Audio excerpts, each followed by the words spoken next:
Hello, let's make a simple palazzo trouser with an elastic waistband.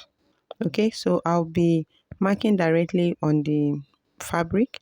So as you can see, the fabric is on fold and my waistband is going to be about 1.5 inches. So all my measurement is going to start after 1.5 inches. Like I'm going to start up my measurement from that 1.5.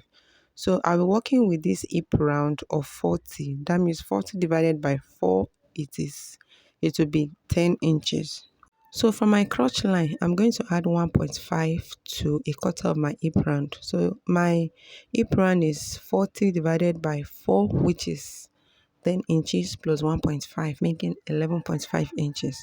So starting my measurement on the 1.5 inches, I'm going to mark um 11.5 inches now, which is the measurement I'll be using for my crotch line. Okay, or the crotch depth. So I'm going to roll it this way. Then starting from the same 1.5 inch, I'll measure the trouser length. So after that, I'll measure a quarter of my hip round and mark it, which is 10 inches. So I'll mark it on the crotch line. I'll mark 10 on the crotch line and also 10 inches on the waistline. So whatever I measure on the crotch line, I'm bringing it to the waistline. Okay, remember there's no any shaping on the waistline. Then I will now do my crotch extension, which is the 10 inches divided by 4 again, which is 2.5. So for my crotch extension, I use 2.5. And note please, your crotch extension depends on whatever measurement, depends on individual. Okay, so I've done that. Then whatever the cut of my apron, which I measure on my crotch extension, that's what I'll measure down to the trouser length. So from this crotch extension, I will now blend the line this way.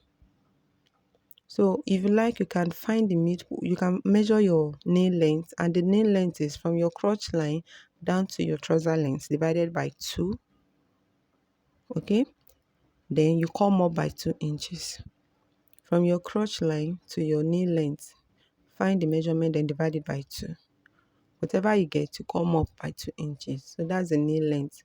So you find a way to blend this curve. See the way I will use the straight ruler from the down. Then when I'm close to the crotch length, you need to use a curve ruler or you use your hand to create the curve. Okay, so this is what we have for this part. Then I'll go ahead and add 1 inch for joining allowance. So from the trouser length, I went all around to add 1 inch down to the waistline, up to the waistline. Remember, one side of this trouser is on fold. Okay, so you cut it out carefully. So that's for the front. Now for the back, I'll place this wrapper on fold again. But remember, you need a wider part than the front part. So now I'll place it on top, align it properly. So I can see I left some space at the top part. I left about 1.5 inches. About 1.5 inches at the upper part. Now for the crotch extension, at the cross extension, you need to extend the back crotch depth by 2 inches.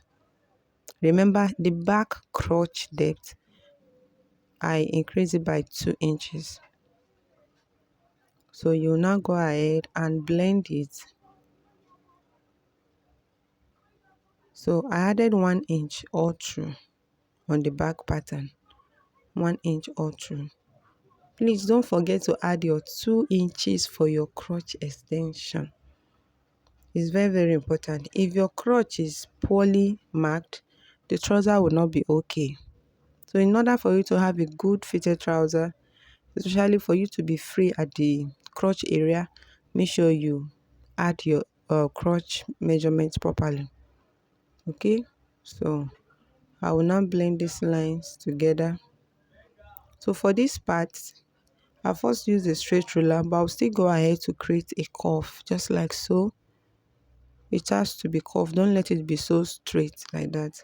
So you will now blend it to the 1 inch that you've measured from the knee length down to the trouser length. You can see. So please just pay more attention to this. Now on the waistline, the 1.5 inches extension I have at the center back, I'm going to connect it to the actual waistline just like this. You understand? So the extension at the back is just to create enough room for the bum. So go on and cut it out.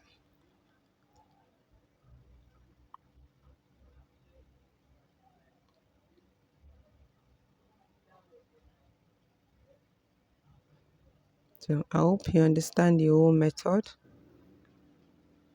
So now the part of the trouser that is on fold, we'll go on and just cut it open. Make sure your trouser length is on the same line. Then you slash it open just like this. So you do it one after the other. Okay, so this is what we have. So I'll go ahead and measure the band. So on fold, my band is going to be 2 inches all through. So I'm going to measure, use the exact thing that I have on the waistline. Though I will still explain better, but just create enough band. I'll show you how to fix it properly with your elastic. So I went ahead because the single line is not long enough. So I had to cut it twice and I will join it together.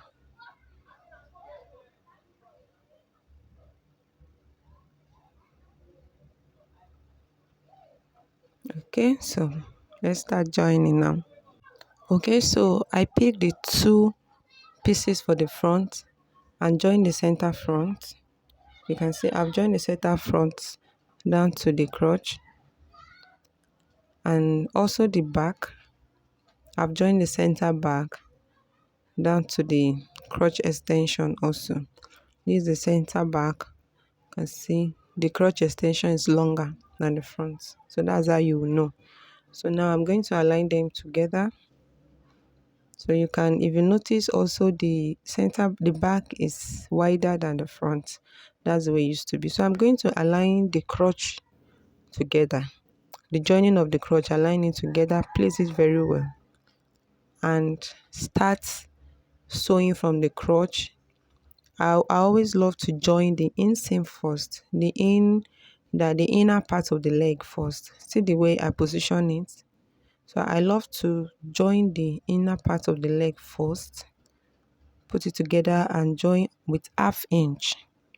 So you sew the one side, then turn over, come and start from the crotch and sew again. So I've done that, and I've also, when I was done joining the inner part, I also joined the outer parts together. So you can see the leg can go in properly into the trouser now, and I left some space for pockets because I would love to put a simple pocket on this trouser. So now for the main purpose of the day, which is elastic waistband, we'll go on and measure round the waist round. Measure the waist from one side to the other. Whatever you have, you will go and cut the exact length for the band.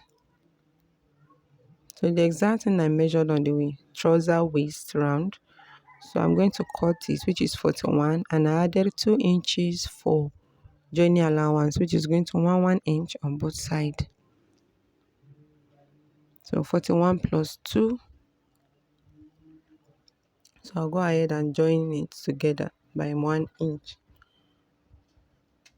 So the whole band will be joined together. So you can see when my band is open up, it is 4 inches, but on fold is 1 point. It's on fold is 2 inches. So now I've joined it together. So I have a round band like this. So this is the elastic I'll be working with. It's about 1 inch. So you will measure your exact waist round and deduct 5 or 6 inches. So my exact waist round is 29 inches. So I deducted 1, 2, 3, 4, 5. I think I deducted 5. Then I added 1 inch for joining. So you can go ahead and remove up to about 6 inches. So I've joined it together. So this is this. Obviously, you can see the elastic waistband is smaller than the exact waistband because the elastic waistband is my actual. So you go on and mark this waist elastic band in 4 places, divide it into 4 and mark it. Okay, so mark it in 4 places. Then the same thing with the fabric. You divide it into 4.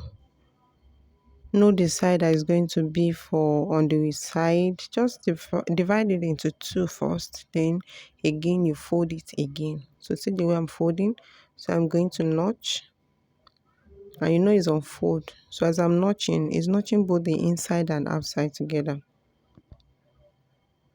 So notch properly. Make sure it's well aligned.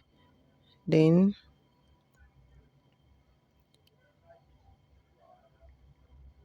arrange it well. Fold again and notch. Okay, so now we're going to insert the elastic into the fabric.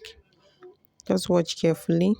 So each part that you notch on the fabric, make sure it aligned with the part you mark on the elastic. You know we cannot use scissors to notch on the elastic, so that's why I have to use chalk. So make sure each markings is properly aligned together and use your pin to secure it. That's what can help you. So you can see how small the elastic is inside the fabric.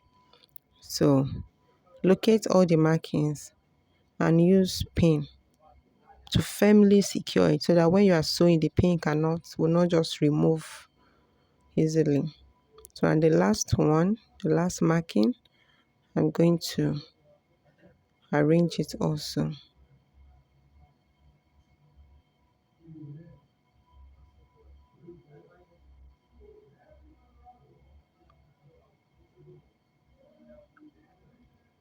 So this part is important, please. So pay attention to this part. So this is it. So we'll take it to the sewing machine now and stitch. You're going to sew on the elastic and the fabric together. Okay, so you can just sew towards the end of the elastic, somewhere midway. Just notice the way I want to sew now. I'm not sewing at the end of the fabric at all. So the way I'm sewing now, where my needle is, I'm sewing on like the end part, about a 1/4 inch on the elastic, So and you have to be pulling it as you are sewing so that the elastic can stretch properly on the fabric.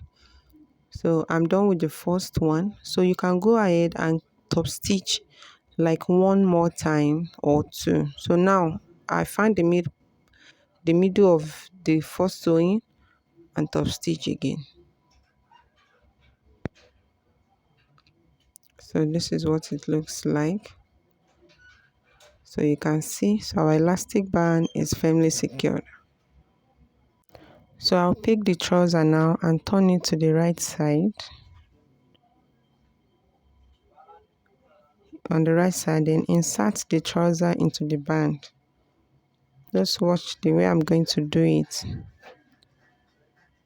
So you might want to note maybe the side of the trouser, the center. So just insert inside so that it will be placed right side to right side. Then use your pin to secure.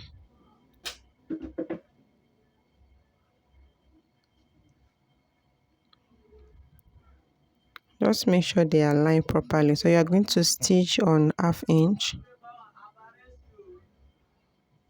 to open up all the seam allowance and attach it properly. So you're still going to work with the markings or the notches you did earlier.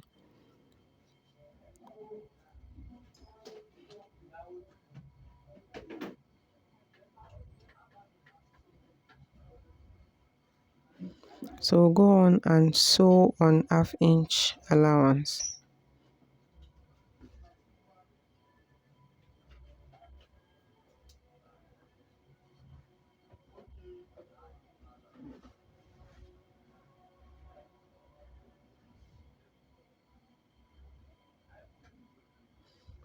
Okay, so this is it. This is it. Our elastic waistband is ready. So now I can go ahead and remove the label on my fabric. So you can see it is neatly sewn. So you finish it all by overlocking. Okay, so this is the final result. This is our simple palazzo trouser with elastic waistband. It's as simple as this, guys. So I hope you enjoyed this video. Please feel free to share your opinion in the comment section. Then remember to like and share my video with your loved ones. Thank you for watching. I'll see you in my next video. Bye.